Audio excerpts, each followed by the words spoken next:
So there's recently been a trend of people talking about, can the Steam Deck hang with the latest and greatest games? Is the Steam Deck being kind of left behind? Is it becoming irrelevant? I found it quite interesting because very recently Digital Foundry released a video that basically stress tested the Steam Deck with some of the most demanding titles of the last 12 months. To be honest, the results were kind of enlightening. Got some more information from that video than I expected. Now, a lot of these titles are a bit more challenging for desktop PCs than you would expect, so it was interesting to see how they would perform on the deck. It's a great video, it's well worth watching, but the TLDR is basically the better optimised it is for PC, the deck can just about hang on in there with sacrifices, and it can deliver a half decent experience, but struggles on the more demanding titles. Now, for most people that shouldn't come as much of a surprise, as at times the deck is punching above its weight already, and while it does deliver a fantastic experience, it's not a miracle worker. Now for me, the biggest takeaway came at the end of the video when talking about the new range of chips that AMD is working on.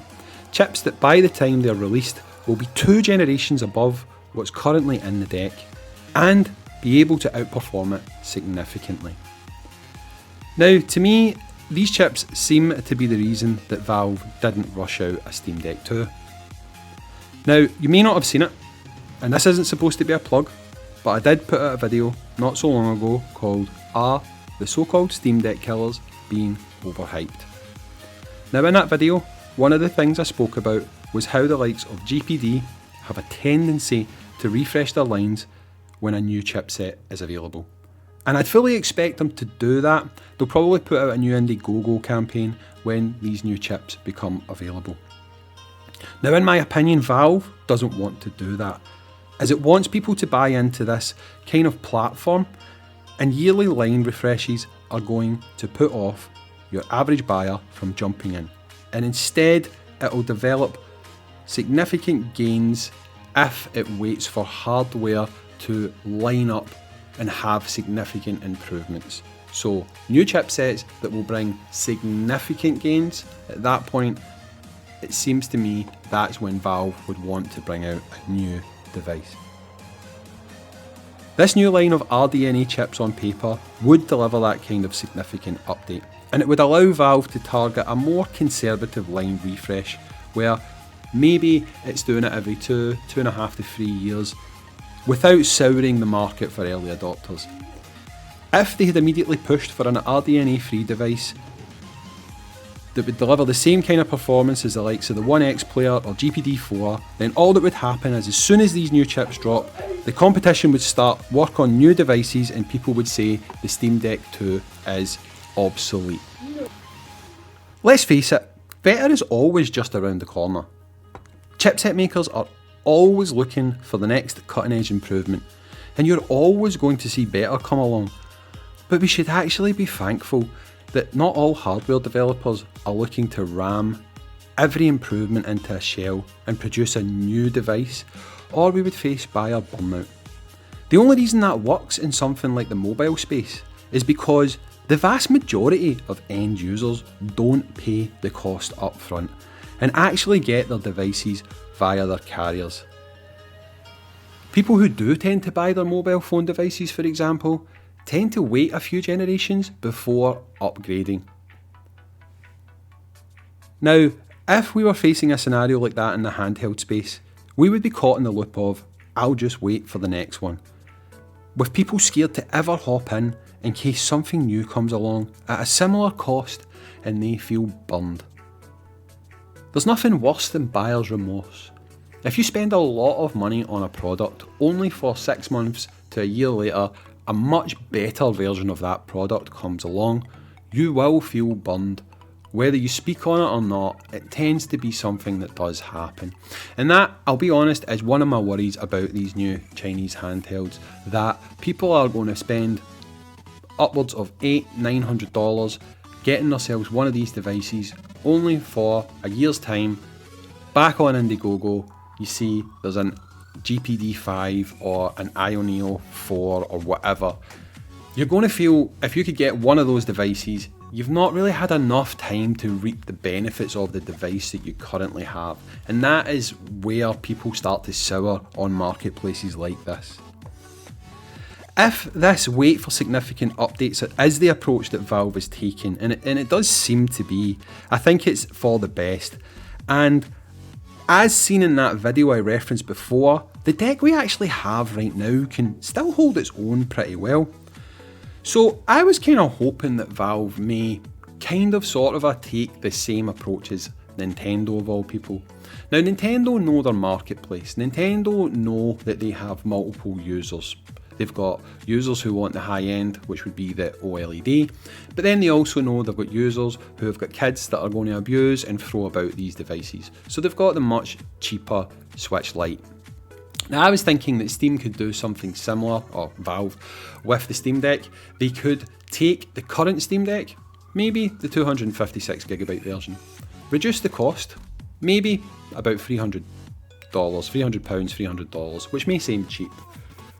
At the time they're going to announce and release a Steam Deck 2, they have this entry-level Steam Deck where people can buy in to the platform.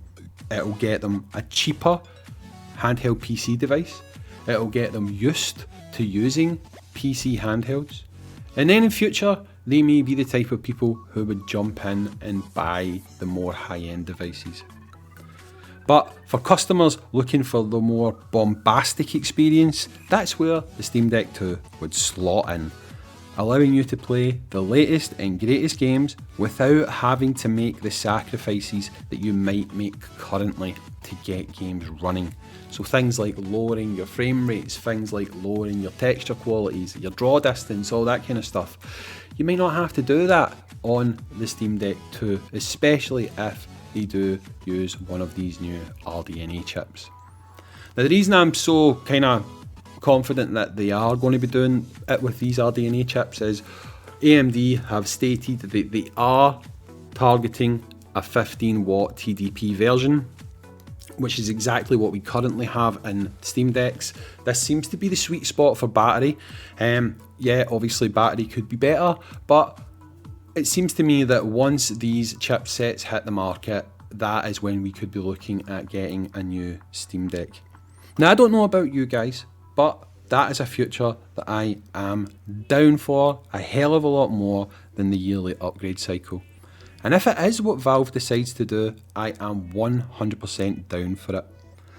Now, all of this could be totally wrong, and the Steam Deck 2 is actually going to be powered by some custom chipset made by AMD. Now, I would expect the DNA of that, if that is the case, to be something very similar to what we've seen with regards to these new RDNA chips that are in development. I wouldn't expect them to be that different, if different at all, but I think there is a slight chance that the Deck 2 would have not off-the-shelf parts, so to speak. If it is a custom chipset and it's delivering the kind of performance that we're seeing on paper here, it should still deliver a fantastic experience, and I, for one, am extremely happy with that.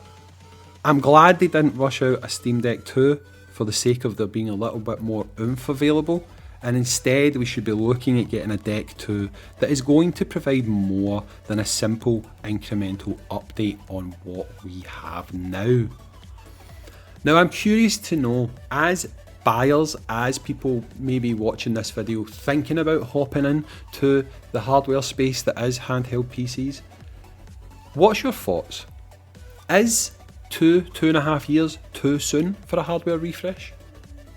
Are you someone who was maybe considering, or you've purchased the likes of a GPD4, an Aya Neo? Is the thought that maybe in a year's time there could be a much better version of those devices coming along? Does that make you rethink your purchase? The fact that you've spent maybe $1,000 and before too long you could be looking at a future where that device becomes outdated? How does that make you feel? I'm curious to know. Would you rather they done like a 2 yearly or a every 2 year refresh cycle? Or are you quite happy just to have immediate access to the latest and greatest straight away?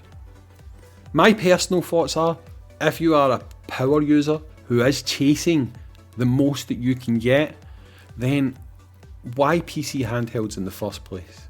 The reason I say that is that's the exact same type of user base that probably wouldn't buy a laptop, because laptops aren't really going to provide them the same kind of performance that they can get from their PC.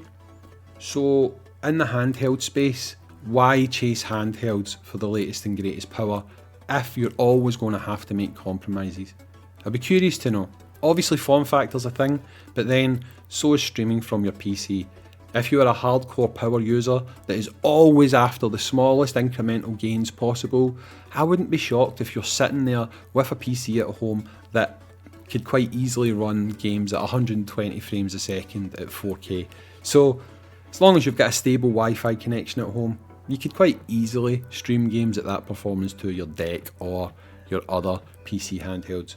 So what is it that is the hook that makes you constantly want to upgrade? Is it just the whole, I know I have the fastest I can get and that's enough for me? Let me know in the comments down below. Anyway, I've been Hazing. I'll catch you in the next one. Peace.